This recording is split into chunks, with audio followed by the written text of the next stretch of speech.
আল্লাহ পাকের দরবারে লাখ কোটি শুকরিয়া যে মহান রব্বুল আলামিন আমাদেরকে রবিউল আউয়াল মাসের প্রথম জুমার প্রথম খুতবার দিন আল্লাহ পাক আমাদেরকে উপস্থিত করেছেন। সেই মহান মনিবের দরবারে আমরা শুকরিয়া আদায় করছি, সকলে বলে আলহামদুলিল্লাহ। আলহামদুলিল্লাহ। মুআজ্জাজ মুসাল্লিয়ান ইকরাম, আল্লাহ পাকের দরবারে শুকরিয়া আদায় করছি যিনি আমাদেরকে শাহে মদিনা, যিনি মদিনায় মুনাওয়ারায় শুয়ে আছেন, সেই নবী উম্মত যে আমরা হতে পেরেছি, যিনি আমাদের শাফাআতের কান্ডারি হবেন, যিনি আমাদেরকে কারামেওয়ালা, যিনি আমাদেরকে সুপারিশ করবেন, যিনি আমাদেরকে সুপারিশ করবেন পাঞ্জিরি কান্ডারি, তিনি হচ্ছেন আমাদের হায়াতুল নবী বিশ্বনবী সরকার দু আলমের যে উম্মত যে আমরা হতে পেরেছি, শুকরিয়া আদায় করছি, বলি আলহামদুলিল্লাহ। মুআজ্জাজ মেহমান মুসাল্লিয়ান ইকরাম, পূর্ববর্তী নবীরা আল্লাহর কাছে চেয়েছিলেন যে আল্লাহ বিশ্বনবীর উম্মত আমাকে বানাও, না চাইতেই পাওয়া, এটা আল্লাহর বিশাল নিয়ামত। হযরত রাসূল পাক সাল্লাল্লাহু আলাইহি ওয়াসাল্লামের ভালোবাসা মহব্বত যদি অর্জন করতে হয়, খাঁটি রাসূলের উম্মত যদি হতে হয়, অধিক পরিমাণে তোমরা নবীর উপরে দরুদ শরীফ পড়ো, অধিক পরিমাণে দরুদ শরীফ পড়ো। যে দরুদ শরীফের মাধ্যমে তোমার ফাঁকা ঘরে, ভাঙা কুটির ঘরে আমার হাবিব তোমার সাথে এসে দেখা করবে। সুবহানাল্লাহ। কিতাব শামি কিতাবের ভিতরে আমার হাবিব বলছেন, কেউ যদি আমার নবীর উপরে বাদাল জুমার দিন অথবা জুমার দিন কেউ যদি 80 বার দরুদ শরীফ পড়ে, বলেন না কতবার? 80 বার দরুদ শরীফ পড়ে, আমার রাসূল বলেন তা 80 বছরের জীবনের গুনাহ আমি মাফ করে দেব। সুবহানাল্লাহ। ইল্লা, তবে হ্যাঁ, শিরক থাকবে না, আমলের ভিতরে শিরক থাকবে না। আমরা কিন্তু আমাদের আমলের ভিতরে শিরক নাই, কারণ আমরা মুশরিকের বাচ্চা না, আমরা মুসলমানের বাচ্চা। জি কি আমাদের গর্ব হয়? জি, আমরা মুসলমানের সন্তান। আমরা মুসলমানের সন্তান। নবীর যিনি রওজা শরীফের জিন্দা ঘুমে আছেন, সেই নবীর কথা বলেন। জি হাজিরি, আমরা যখন চলে যাব, এই জগৎ থেকে আমরা যখন চলে যাব, আমার ভাইরা, এরপরে আমার নির্ধারিত বিষয় কত সপ্তাহে বলেছি সেখান থেকে শুরু করব।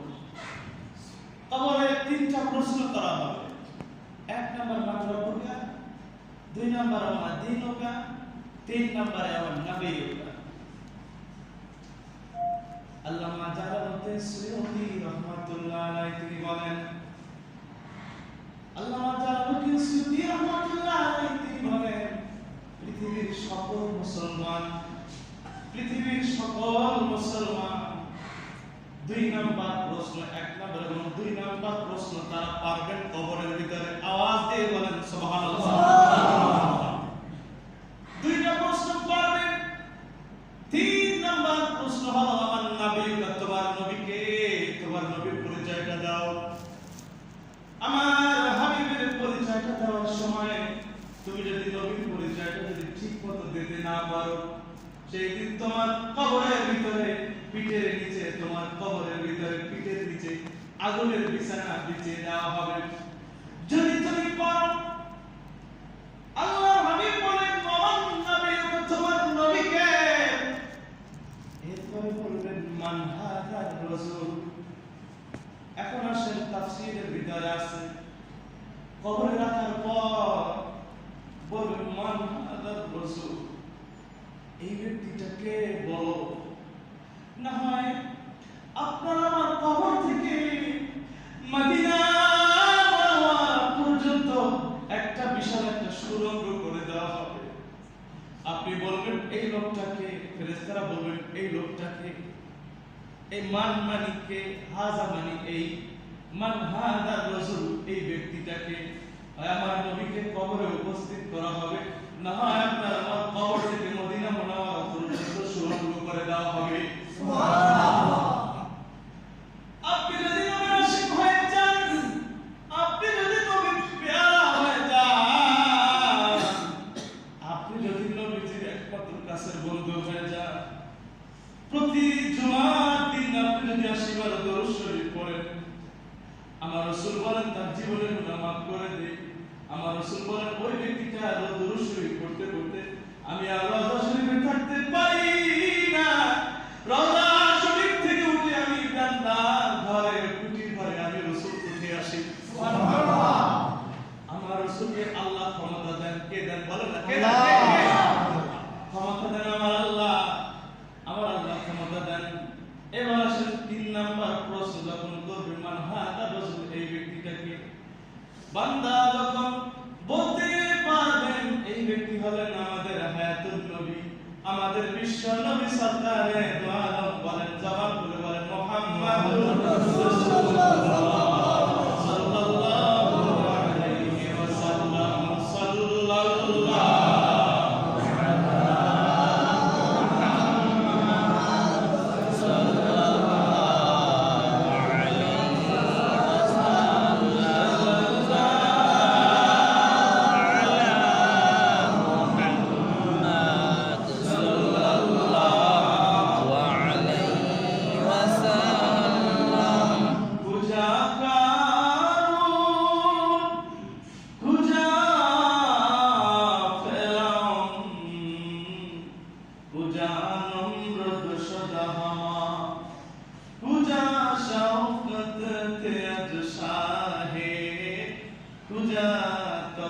সুলাইমান সাল্লাল্লাহু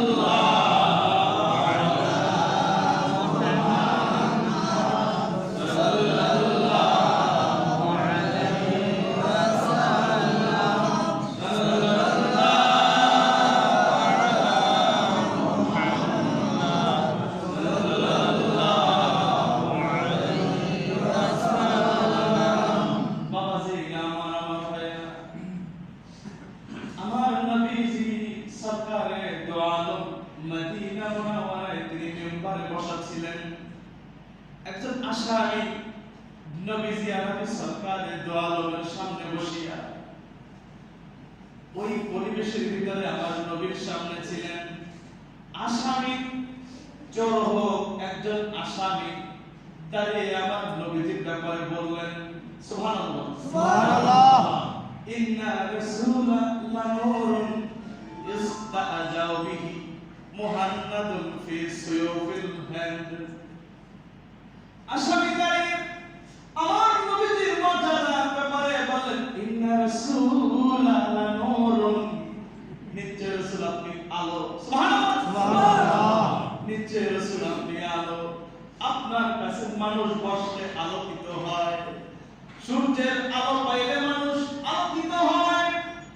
ইন্না রাসূলা লানুরুন, নবী হে আপনি নূর, আপনি আলো, আপনার পাশে বসলে মানুষগুলা আলোতে আলোকিত হয়, একজন জান্নাতি মানুষ হয়ে যায়। সুবহানাল্লাহ।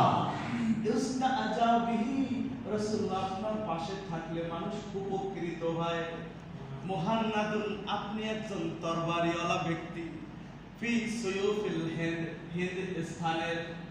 আল্লাহ নবী বলেন আসামি তুমি সব বলেছ ঠিক আছে, কিন্তু আমি এমন একজন নবী, আমি হিন্দ স্থানের জন্য নয়, আমি হইলাম ওমা আরসালনাকা ইল্লা রাহমাতাল লিল আলামিন। আওয়াজ দিয়ে বলেন সুবহানাল্লাহ। আমার হাবিব বলেন দুনিয়ার মানুষ আমি হইলাম রাহমাতাল লিল আলামিন। ওমা আরসালনাকা, আমি এমন একজন নবী, আরসালনাকা নবী আমি আপনাকে পাঠিয়েছি, ইল্লা রাহমাতাল লিল আলামিন, तमाम রহমতের জন্য, तमाम পৃথিবীর জন্য নবী আমি আপনাকে রহমত হিসেবে পাঠিয়েছি। আওয়াজ দিয়ে বলেন সুবহানাল্লাহ। এই জন্য কবরের ভিতরে যারা যায় তাদের জন্য রহমত, দুনিয়ায় আমরা যারা থাকি আমাদের জন্য রহমত। সুবহানাল্লাহ। হাজি আমার ভাই আমার মাঝে আমার বলছিলাম যে কবরে গেলে আমার নবীজির কাছে যখন বসবেন, হয় নবীকে কবরের পাশে রাখা হবে, ভালো করে বুঝেন, হয় আমার হাবিবকে কবরের পাশে উপস্থিত করা হবে। আয়াতটা দেখেন মান হাদার রাসূল, এই ব্যক্তিকে, বিষয়টা বুঝতে পারছি? এই ব্যক্তি বলেন না, এই ব্যক্তি কে? মান হাদার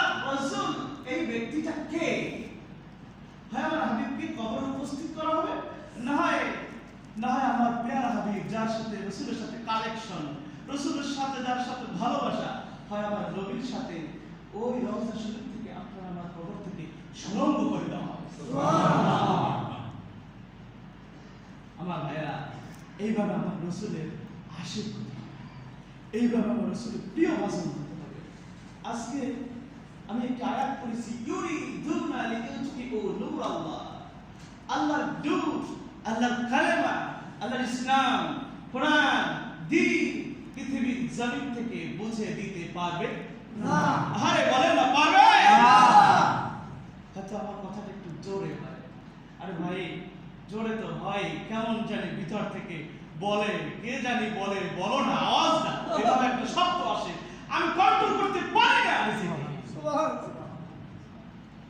ইউরিদুনা লিইউতফিউ নূরাল্লাহ, আল্লাহ পাক রব্বুল আলামিন বলেন দুনিয়ার মানুষ, ইউরিদুনা ওরা চায়, কাফেরদের বলা হয়েছে, ওরা মানে অমুসলিম কাফের, কাফেররা চায় লিইউতফিউ, ফুদিয়া, আমরা ফুদিনা, ফুদিয়া আগে আমরা হারিকেনের বাতি বন্ধ করছি কিনা? জি, আরে আমি করেছি, চক্র যখন পড়াশোনা করেছি, হ্যাঁ ছোট বড়বি মাদ্রাসায়, অন্যান্য মাদ্রাসায় যখন পড়াশোনা করেছি, 2 টাকার তেল কিনলে 1 টাকার তেল কিনলে আপনার হারিকেনের নিচটা বোঝাই হয়ে যেত। লিইউতফিউ নূর আল্লাহ, ফু দিয়া আল্লাহর নূর বন্ধ করা যাবে না। বলেন না যাবে না, আওয়াজ দেন যাবে না, যাবে না, যাবে না, যাবে না, যাবে না। লিইউতফিউ নূর আল্লাহ। আমার হাজিরি, তা আমরা জানি, আপনারা দেখেছেন মিডিয়ার মাধ্যমে যে ঘটনা, আসলে মুসলমানের প্রত্যেকটা হৃদয় কে রাখছে জানি না, কোরআনটা কে রাখছে জানি না, কে রাখছে জানি না, কিন্তু মুসলমানের হৃদয় ব্যথা আছে না? আছে। মুসলমানের কলিজায় ব্যথা। আমরা তাদের জন্য একটা দোয়া করি। আপনি বলুন যে দোয়া করবেন, হ্যাঁ দোয়াটা করি, আল্লাহ হয় তাদেরকে হেদায়েত দাও, না হয় তাদেরকে তুমি ধ্বংস করে দাও। দোয়াটা করতে পারি না? আল্লাহ তুমি তাদেরকে হয় আমাদের মতো মসজিদে এসে মুসলমানের সাথে তাকবীর ধ্বনি দিয়ে, আল্লাহু আকবার ধ্বনি দিয়ে তারা যেন নামাজে সিজদায় আমার আল্লাহ কুদরতি কদমে সিজদা দেয়, না হয় তুমি তাদেরকে চুমাইয়া পৃথিবীর জমিন থেকে উঠিয়ে দাও। হাজরিন, আমার হাবিব সরকারে দো আলমের সামনে ছিলেন আবু লাহাবের ছেলে উতাইবা। কি নাম? উতাইবা। কষ্ট হয় না? না, কষ্ট হয় না। উতাইবা, আমি জোরে বলছি না, আপনাদের কষ্ট হয় মাইকের আওয়াজ, এই জন্য। নাম ছিলেন উতাইবা। উতাইবা আমার নবীর সামনে বসা, একটু দূরে, খানিকটা দূরে কথা বলতেছেন আমার নবীজির নূর, দ্বীন, ইসলাম, আলো, কালেমা, নামাজ, যাকাত, ইসলাম সন্ত্রাস নেই, ইসলামের মারামারি, দাঙ্গা, হাঙ্গামা, অন্য ধর্মের প্রতি হামলা, এটা ইসলামে নাই। সবাই বলেন ইসলামে নাই, ইসলামে নাই। আপনাদেরকে বারবার বলতেছি, এজন্য কি আপনার কষ্ট বোধ হচ্ছে না? আরে আমরা তো ক্লাস করছি, কোরআনের ক্লাস। সুবহানাল্লাহ বলেন। সুবহানাল্লাহ। আমরা শুক্রবার কোরআনের ক্লাস করছি। হাজরিন, আল্লাহর রাসূল সরকারে দো আলম তিনি বসা ছিলেন অথবা দাঁড়ানো ছিলেন, যে অবস্থায় ছিলেন, আল্লাহর নবীকে উতাইবা থুতু মারলেন।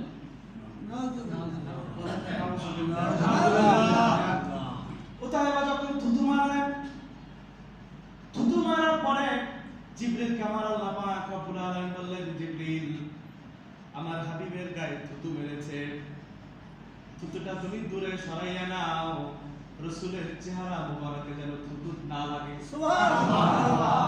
আমার হাবিবের চেহারা নয়, থুতু লাগতে দেয় নাই। আল্লাহ বাঁচিয়েছেন। কে বাঁচিয়েছেন? আল্লাহ বাঁচিয়েছেন। অন্যান্য নবীরা আল্লাহর কাছে বলতেন, আল্লাহ তুমি আমার সিনাটা পরিষ্কার করে দাও, সিনাটা সাফ করে দাও, কিন্তু আমার আল্লাহ পাক রব্বুল আলামিন রাসূলকে বললেন, রাসূল আপনার চাওয়া লাগবে না, আমার হাবিবের জন্য উপহার স্বরূপ সূরা পাঠাইলেন, আলাম নাশরাহ লাকা সাদরাক।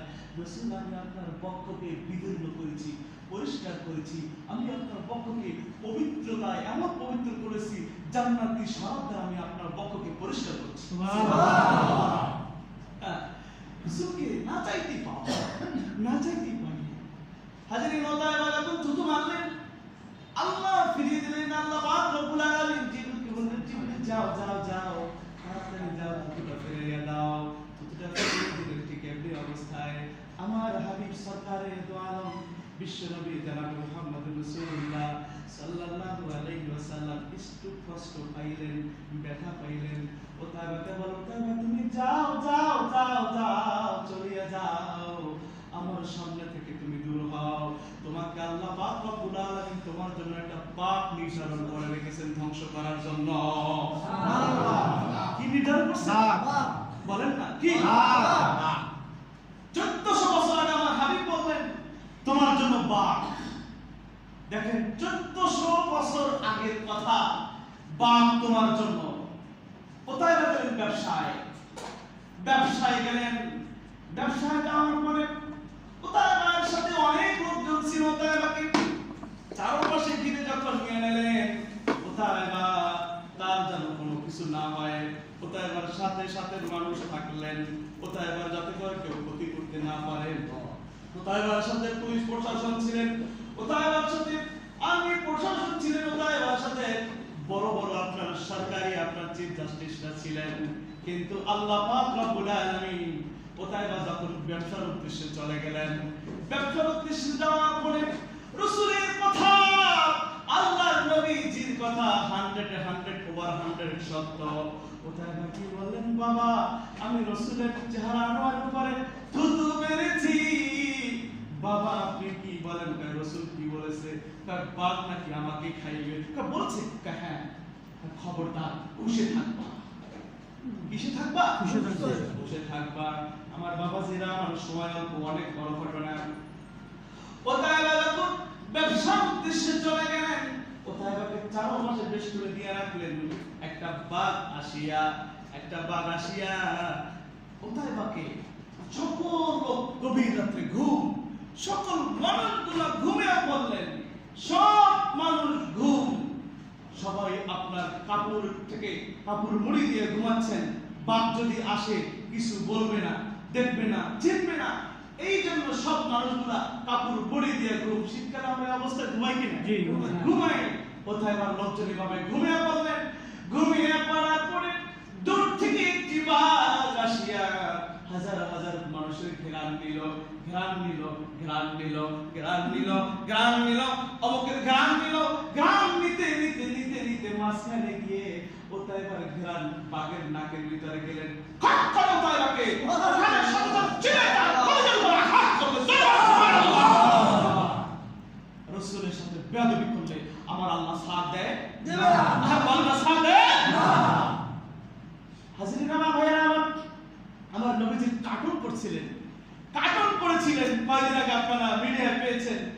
একই অবস্থা দেখেন, আমার নবীজি কার্টুন করে রেহাই পায় না। আমার একটু সবর করো। পুলিশ প্রশাসন দিয়ে তাকে রাখলেন। পুলিশ প্রশাসন সহ এই গাড়িতে আসছে, গাড়িটাকে মুড়িয়ে মুড়িয়ে মুড়িয়ে মুড়িয়ে আর আমার নবীজির দুশমনকে গাড়ির চাপা দিয়ে দুনিয়া থেকে বিদায় করে দিলেন। সুবহানাল্লাহ। আওয়াজ দিয়ে বলেন সুবহানাল্লাহ। জাহান্নাম দুনিয়া থেকে বিদায়। এই জন্য কোরআনের সাথে, দ্বীনের সাথে, ইসলামের সাথে বাবা মাথা টাক দিও না। তোমার বিল্ডিং এর কিছু হবে না, পাহাড়ের কিছু হবে না, কোরআনের কোনো ক্ষতি হবে না। ক্ষতি হবে তোমার মাথা। ক্ষতি হবে কার? মাথা। ক্ষতি হবে কার? মাথা। দ্বীন নিয়ে, ইসলাম নিয়ে, ধর্ম নিয়ে তুমি কথা বলিও না। তোমার জন্য আমার আল্লাহ যথেষ্ট, তোমার জন্য আমার মালিক যথেষ্ট। আমার আল্লাহ দুইটা জিনিস কম্প্রোমাইজ করেন না।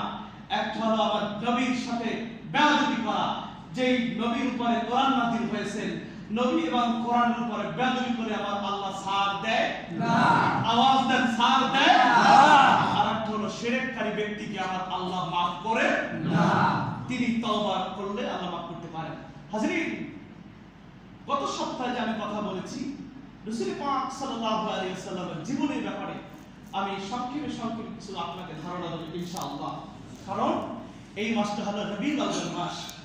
রাসূল পাক সাল্লাল্লাহু আলাইহি ওয়াসাল্লাম বলছিলেন তার দাদা আব্দুল মুত্তালিব কাবার হাতিমের পাশে দাঁড়িয়ে কাবার চৌকাঠ ধরে তিনি বলছিলেন, আল্লাহ আমার 10টা সন্তানের ভিতরে একটা সন্তান আমি কোরবানি দিব যদি আপনি জমিন থেকে মানুষের জন্য পানির ব্যবস্থা করে দেন। সুবহানাল্লাহ। হাজরিন আমার ভাইরা আমার, পানির ব্যবস্থা করে দিলেন। আব্দুল্লাহ কোরবানি হয় না বলছিলাম, আব্দুল্লাহ কোরবানি না হওয়ার কারণে আব্দুল্লাহ বড় হয়ে গেলেন, আব্দুল মুত্তালিব বিবাহ দিলেন আমিনার সাথে। বলছিলাম না, আমিনার সাথে যখন বিবাহ দিয়ে দেয়, আল্লাহ নবীর বয়স যখন মাত্র 1 থেকে 1.5 বছর 2 বছর, রাসূলের মা আমিনা বলতেছেন আমার পেটের ভিতরে যখন আল্লাহর হাবিব যখন আমার পেটের ভিতরে, আমার বুক থেকে একটা আলোক রশ্মি বের হয়, শাম দেশটা পুরো আলোকিত হয়ে যায়। শুধু তাই নয়, আমার হাবিব যখন দুনিয়ায় আসবে, দুনিয়ায় আসার সাথে সাথে 1000 বছরের অগ্নিশিখাগুলো ধপ করে নিয়ে যায়। নবী আর আমি আসার সাথে সাথে মূর্তিগুলো, কাবার ভিতরে মূর্তি ছিল, কাবার ভিতরে আপনার মূর্তি ছিল, মূর্তিগুলো সবগুলো ভেঙে ভেঙে জমিনে মাটিতে পড়ে যায়। এইভাবে আমার হাবিব সরকারে দো আলম দুনিয়ায় যে সময় আসলেন, আসার পর ওই যে সাথী নামক একটা নদী ছিল, সাথী নামক একটা নদী, যে নদীতে আপনার অমুসলিম ভাইরা, হিন্দু ভাইরা তাদের মূর্তিগুলো বিসর্জন দিত, ডুবাইতো।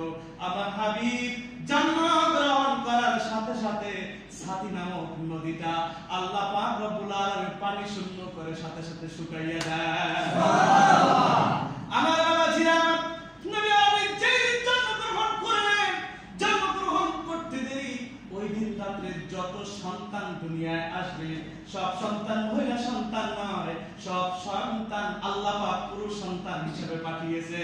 সুবহানাল্লাহ। আওয়াজ দিয়ে বলেন সুবহানাল্লাহ। এই মানুষগুলো হবে ওমর, এই মানুষগুলো আবু বকর, এই মানুষগুলো উসমান, আলী, হায়দার হবে।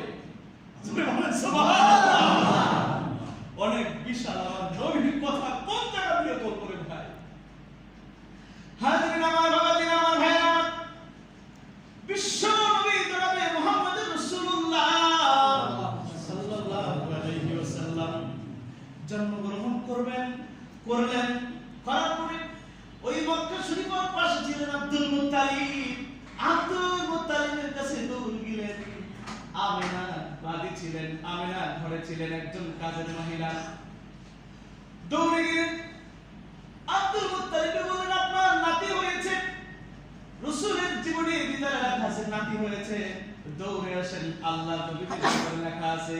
বিশ্ব নবীর দাদা বললেন, আমি দেখতে আসলাম, কে জানে আমাকে বললেন থামো না, রাসূলকে तमाम দুনিয়ায় ঘুরাইয়া, আসমান জমিনকে ঘুরাইয়া, জান্নাত জাহান্নাম সব জায়গায় ঘুরাইয়া, সোনার তক্তায় ঘুরাইয়া, এরপরে তোমার কাছে আমি ফেরত দেব। সুবহানাল্লাহ।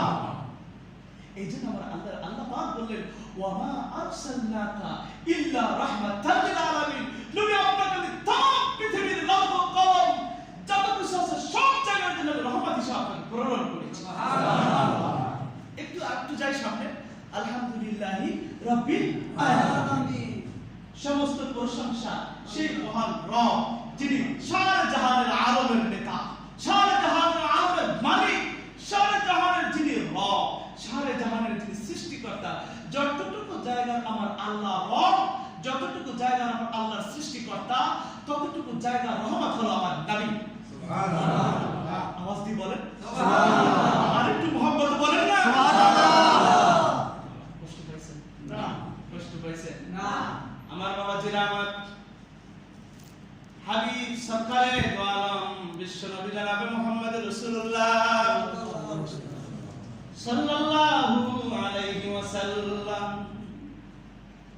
জন্মগ্রহণের পরে একটু যখন বড় হলেন, ওই সময় নিয়ম অনুসারে আমার নবীজির জন্ম মক্কা জায়গাটা উপযোগী ছিল না, দিয়ে দিলেন আমার নবীজির দুধমা হালিমার কাছে।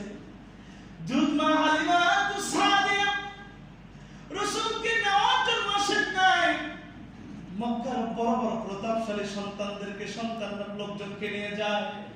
আমার নবীজি গরিব, আমার নবীকে কেউ নেয় না, আমার নবীটিকে কেউ নেয় না, আমার নবীকে কেউ নেয় না। হালিমাতুস সাদিয়া তিনিও গরিব, তার জামাইও গরিব, মেয়েরাও গরিব, কেউ নাই, গরিব মানুষ। হালিমাতুস সাদিয়া এসে আমার হাবিবকে কোলে নিলেন, কোলে নিয়া তিনি বললেন, রাসূলের চেহারা মুবারক যেই আমি তাকাইলাম, তাকানোর সাথে সাথে আমি আসমানে তাকাইলাম, চেহারার দিকে তাকাইলাম, আমার নবীজির চেহারা আসমানের তারকা, আসমানের চাঁদের চাইতে নবীর চেহারাটা উজ্জ্বল। নিয়ে চলে গেলাম, রওনা দিলাম। এবার রওনা দিয়ে আমি যখন উঠের উপরে আমার এই বাচ্চাটাকে যখন উঠাইলাম, উঠানোর পর নবী আর আমি উঠটা আস্তে আস্তে করে মোটাতা যাওয়া শুরু করলেন। যত মানুষগুলো সামনে চলে গেলেন তাদেরকে ওভারটেক করলেন।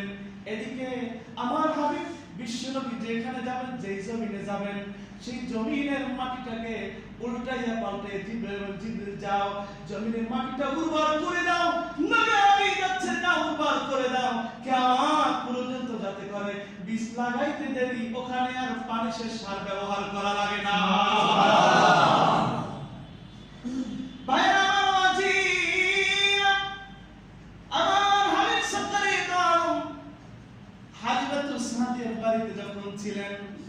বাড়িতে থাকার পরে রাসূলের পাক সাল্লাল্লাহু আলাইহি ওয়াসাল্লাম একটা দুধ বোন ছিল, নাম মারিয়াম।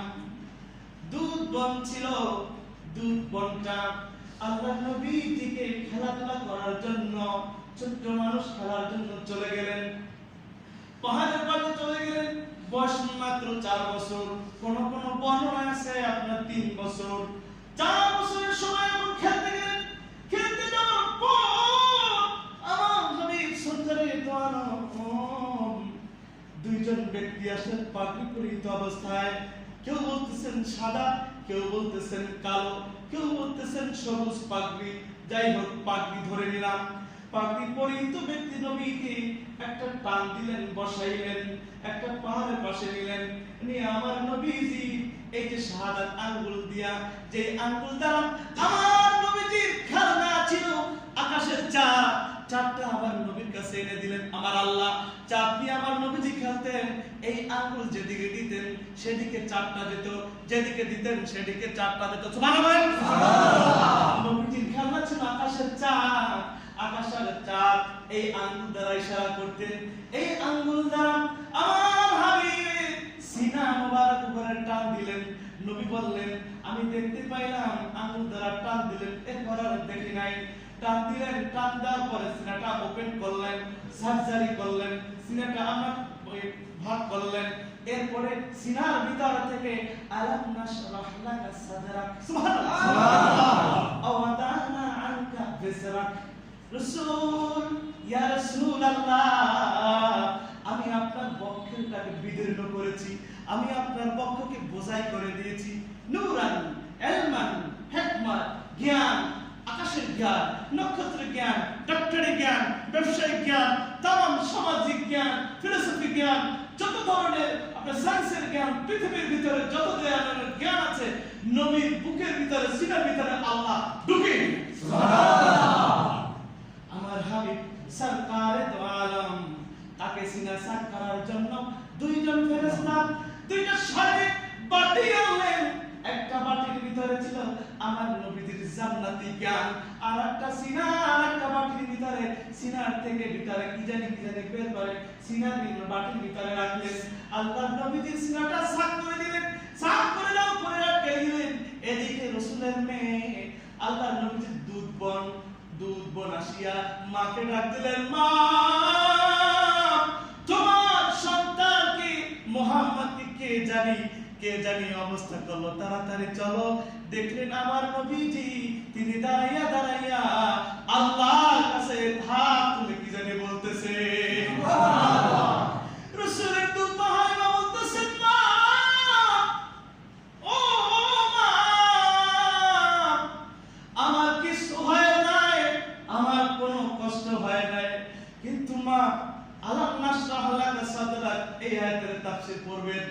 এই আয়াতের তাফসীরের ভিতরে লেখছেন রাসূল বলতেছেন, মা আমি যখন উপরে তাকাইতাম, আগে তাকাইলে আসমান দেখতাম, তারকা দেখতাম, মা জমিনে তাকাইলে শুধু মাটি দেখতাম, ঘাস দেখতাম, শুধু মা সিনা যখন সাফ করলেন, সিনাটা ওপেন করলেন, আবার লাগাই দিলেন মা।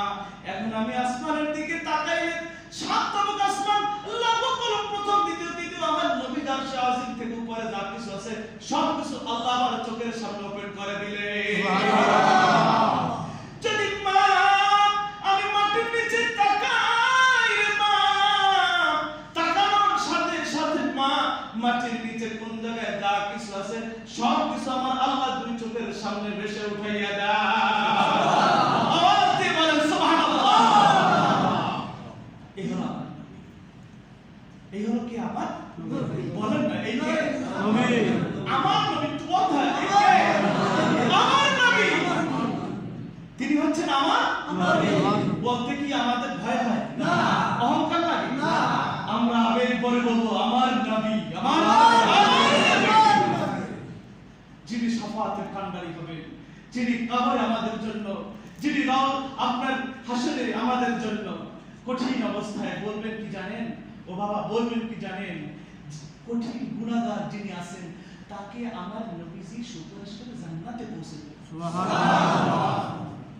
সূরা দোহা ভিতরে আছে, আদ-দুহা ওয়াল-লাইলি ইযা সাজা মা ওয়াদআকা রাব্বুকা ওয়া মা ক্বালা ওয়ালাল আখিরাতু খায়রুল লাকা মিনাল উলা ওয়ালা সাওফা ইউতিকা রাব্বুকা ফাতারদা।